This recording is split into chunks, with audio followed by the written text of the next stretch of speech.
All right, so now we are down to number 3. And this is where we love it that they are going to start talking to us and using words instead of mathematical symbols, and we have to figure out what they mean by the words. So our job here is to just write an inequality. So this is a sentence, and our job is to write an inequality.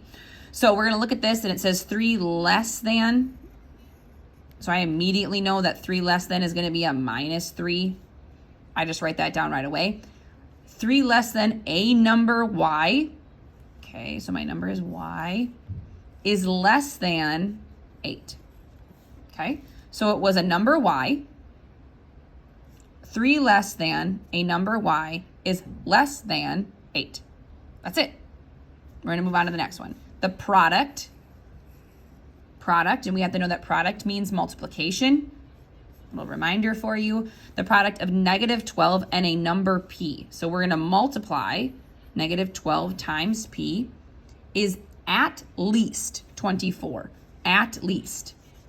At least. Well, that means it could be more than 24. So I'm going to go at least 24. So it could be 24, but it needs to be at least 24, which means ideally it would be larger.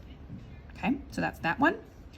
The sum, which means addition, of 12 and a number p is no more than, meaning that it needs to be less than or equal to 30.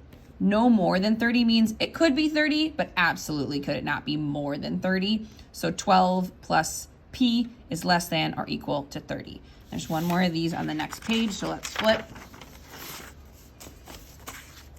All right, the quotient, and we know that quotient means division. The quotient of x and a negative 3. X divided by negative 3. That's how I would write it. I mean, honestly, I guess you could go x divided by negative 3. Cannot exceed,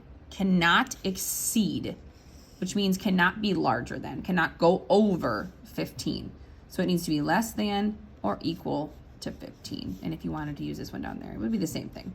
So cannot exceed must mean it can be less than or equal to 15.